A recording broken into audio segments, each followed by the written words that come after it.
Hello students, कैसे हैं आप लोग। आई होप कि आप सभी लोग अच्छे होंगे। आज जो है हम लोग स्टडी करेंगे क्लास 11th का वीडियो नंबर 3 के अंतर्गत पदार्थों के गुण, प्रॉपर्टीज ऑफ मैटर। जैसा कि आप यहाँ पर देख रहे हैं, आपको स्टडी करना है पदार्थों के गुण, प्रॉपर्टीज ऑफ मैटर। इसमें सबसे पहला चीज़ हम देखेंगे यहाँ पर द्रव्यमान, जिसे हम इंग्लिश में मास बोलते हैं।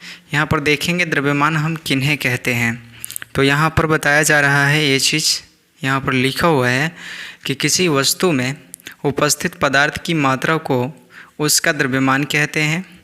द्रव्यमान का मात्रक केजी, ग्राम, मिलीग्राम आदि होता है। यहाँ पर ये चीज़ है कि आपके पास कोई ऐसा वस्तु होना चाहिए कि उस वस्तु में जो पदार्थ की मात्रा उपस्थित होगी उसे आप क्या कहेंगे, उस वस्तु का द्रव्यमान कहेंगे। और द्रव्यमान का जो मात्रक होगा, इसका जो यूनिट है वो क्या हो सकता है, केजी हो सकता है, किलोग्राम, और फिर ग्राम हो सकता है, या फिर मिलीग्राम हो सकता है। फिर नेक्स्ट हम बात करेंगे इसमें भार, जिसे हम इंग्लिश में वेट बोलते हैं। यहाँ पर देखिए, भार वह बल होता है जिस बल से पृथ्वी किसी वस्तु को अपनी ओर आकर्षित करती है। यहाँ पर ये चीज़ है कि भार जो है एक प्रकार का क्या होता है, बल होता है जिससे पृथ्वी किसी वस्तु को अपनी ओर क्या करती है, आकर्षित करती है। तो इस बल को ही हम क्या कहते हैं, भार कहते हैं। और फिर भार बराबर द्रव्यमान गुणे गुरुत्वीय त्वरण, या फिर हम बोल सकते हैं W=m/g। यहाँ पर जो स्मॉल g है, इसे हम बोलते हैं गुरुत्वीय त्वरण, जिसका मान कभी 9.8 मीटर पर वर्ग सेकेंड, तो कभी इस स्मॉल g का वैल्यू 10 मीटर पर वर्ग सेकेंड होता है। भार का मात्रक न्यूटन या केजी मीटर पर सेकेंड स्क्वायर होता है। नोट, यहाँ पर ध्यान देने की बात यह है कि किसी वस्तु का द्रव्यमान प्रत्येक स्थान पर समान होता है, परंतु किसी वस्तु का भार स्थान बदलने पर बदल जाता है, क्योंकि स्थान बदलने से स्मॉल g का मान बदल जाता है। यहाँ पर ये चीज़ बताया जा रहा है कि अगर हम किसी वस्तु का द्रव्यमान की यदि बात करते हैं, तो उस वस्तु का द्रव्यमान जो होगा वो किसी भी देश में अगर हम उस वस्तु को ले जाकर मापते हैं, तौलते हैं, तो उसका द्रव्यमान अपरिवर्तित रहेगा। जितना द्रव्यमान हमारा इंडिया में रहेगा, उतना ही द्रव्यमान हम जो है दुनिया के किसी देश में ले जाकर मापें तो उसका द्रव्यमान स्थिर रहेगा। लेकिन इसका जो है जो भार होगा, भार में परिवर्तन आ जाएगा, क्योंकि जो हमारा स्मॉल g है, इसका मान स्थान बदलने से बदल जाता है। कभी इस स्मॉल g का जो वैल्यू होता है वो जो है हमारा 9.8 मीटर पर वर्ग सेकेंड होता है, तो कभी इस स्मॉल g का वैल्यू 10 मीटर पर सेकेंड स्क्वायर होता है। तो इस चीज़ को हमें ध्यान में रखना है। फिर हम नेक्स्ट बात करेंगे इसमें आयतन, जिसे हम कहते हैं वॉल्यूम। इस आयतन को क्या बोलेंगे, इंग्लिश में वॉल्यूम बोलेंगे। तो वॉल्यूम हम किन्हें कहते हैं, कोई वस्तु जितना स्थान घेरती है उसे उसका आयतन कहते हैं। कोई हमारे पास वस्तु है और वह वस्तु जितना स्थान घेरेगा उसे हम कहते हैं उस वस्तु का आयतन। फिर जो है आयतन का मात्रक metre cube, centimetre cube, litre या मिलीलीटर होते हैं। यहाँ पर जो है आयतन के जो यूनिट हैं वो metre cube, centimetre cube, litre, millilitre बताया गया है। यहाँ पर जो मीटर क्यूब है वो जो है आयतन का बड़ा यूनिट है, और सेंटीमीटर क्यूब है, यह जो है लीटर का थोड़ा मीटर से छोटा यूनिट है, और लीटर जो है आयतन का बड़ा यूनिट है। इसी टाइप से मिलीलीटर आयतन का छोटा यूनिट है। Note, 1 litre equal to 1000 millilitre equal to 1000 centimetre cube equal to 1 decimetre cube तथा 1 centimetre cube equal to 1 ml। यहाँ पर ये चीज़ है कि अगर हमारे पास 1 लीटर है आयतन किसी वस्तु का, तो वह हमारा 1000 मिलीलीटर के इक्वल है। और फिर जो है यह 1000 मिलीलीटर हमारा इक्वल हो जाएगा 1000 सेंटीमीटर क्यूब का, और यह 1000 सेंटीमीटर क्यूब हमारा इक्वल हो जाएगा 1 डेसीमीटर क्यूब का, तथा और यहाँ पर जो हमें देखने को मिल रहा है 1 सेंटीमीटर क्यूब, यह 1 मिलीलीटर के बराबर है। फिर दूसरा नोट यहाँ पर ये चीज़ है कि गैसों के लिए पात्र का आयतन ही गैस का आयतन होता है।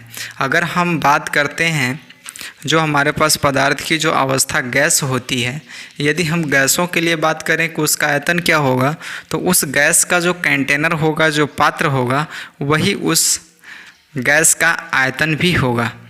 ये चीज़ हम जो है ध्यान में रखेंगे। तो ये हमें जो है अच्छे से कंप्लीट कर लेना है, फिर हम आगे देखें। आगे हम बात करेंगे घनत्व का, जिसे हम इंग्लिश में डेंसिटी बोलते हैं। यहाँ पर देखेंगे डेंसिटी हम किन्हें कहते हैं। तो डेंसिटी का डेफिनेशन है यहाँ पर किसी वस्तु के एकांक आयतन में उपस्थित द्रव्यमान को उस वस्तु का घनत्व कहते हैं।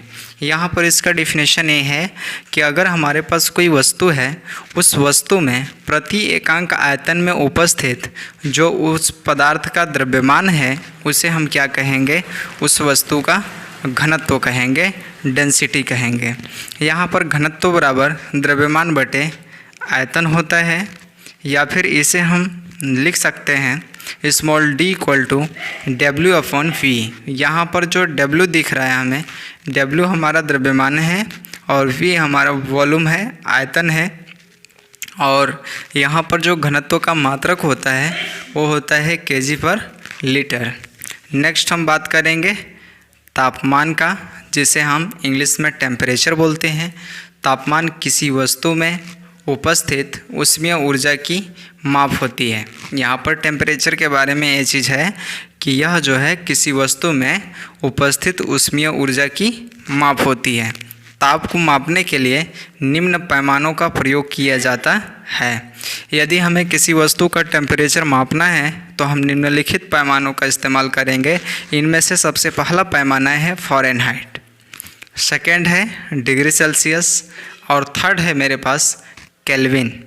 तो यहाँ पर जो है नोट में बताया गया है कि अगर हमारे पास डिग्री सेल्सियस में वैल्यू दिया हुआ है और हमें कन्वर्ट करना है फ़ारेनहाइट में, तो इस फार्मूले का इस्तेमाल करेंगे। Capital F equal to 9/5 into degree Celsius माप प्लस 32।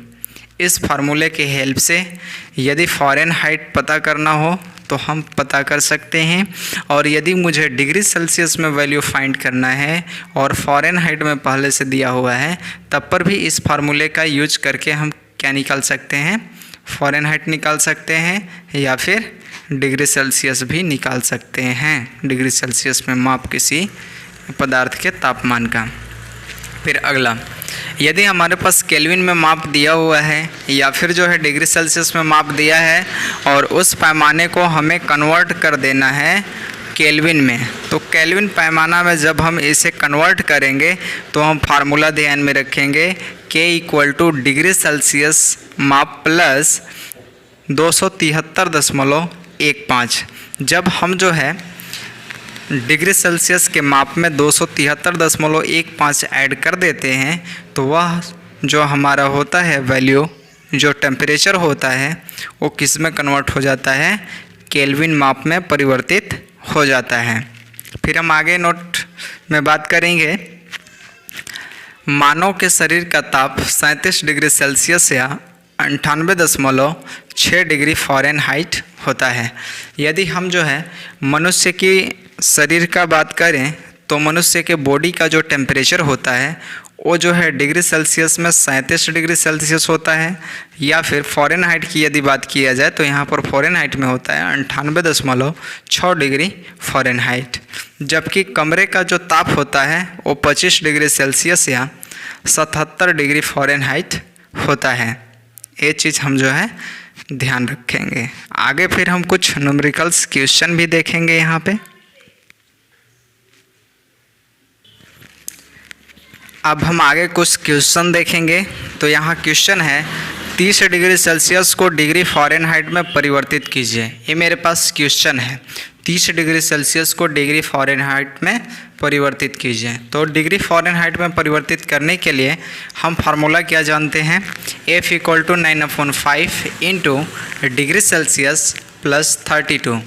अब इसमें जो डिग्री सेल्सियस में जो माप दिया हुआ है 30 डिग्री सेल्सियस, उस वैल्यू को हम डिग्री सेल्सियस माप के जगह पे रख देंगे। और जब यहाँ पे रखेंगे तो हमें मिलेगा F = 9/5 इंटू 30 प्लस में 32। यहाँ पर जो है 5 × 5, 5 × 6 = 30, तो यहाँ पे 6 मिलेगा।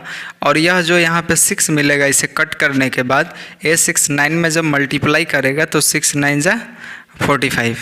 तो यहाँ पे एज 45 मिल जाएगा और प्लस में 32 हमारा बचा रह जाएगा, तो प्लस में 32।